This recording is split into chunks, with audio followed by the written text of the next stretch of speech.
everyone and welcome back to my channel.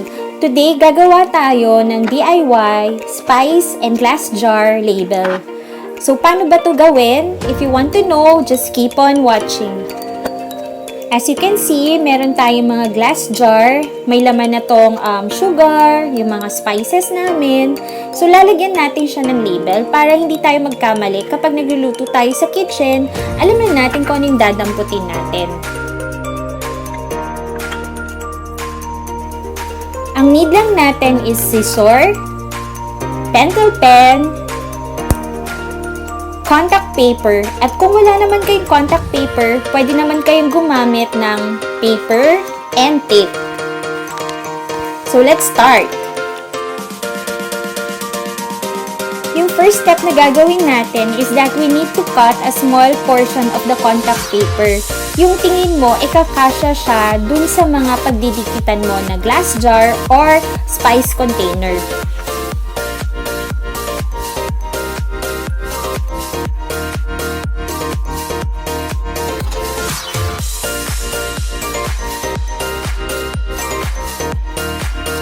As you can see, maliit na yung mga nakat ko na contact paper. According lang siya talaga sa size ng pagdidikitan mo na container. Pwede mo rin siyang lagyan ng design, kaya kinat ko rin yung corners niya para naman may konting style yung paper or yung label na gagawin natin.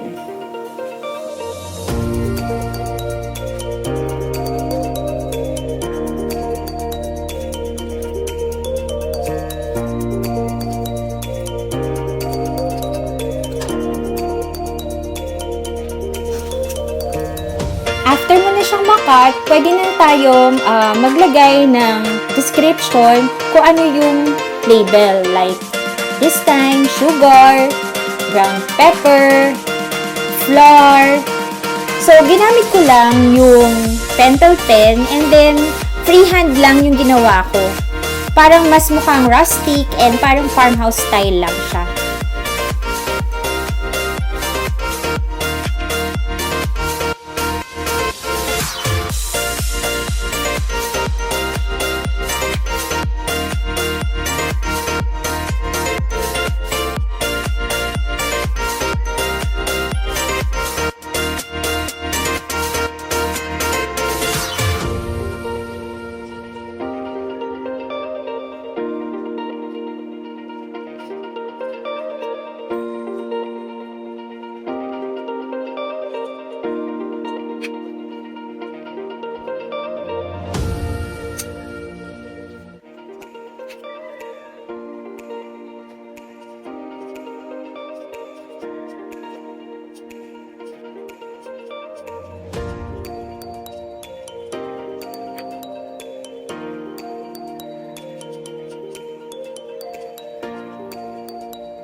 Once tapos ka na sa pagsulat ng mga labels, pwede mo na siyang ikabit or idikit sa mga container natin.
Ito na yung finished product natin. Para maging waterproof siya, pwede mo siyang lagyan ng glue on top para ma-seal natin yung label. After this, pwede na natin ilagay yung mga sugar natin, yung mga condiments, yung cornstarch, yung whole pepper, yung powder, etc.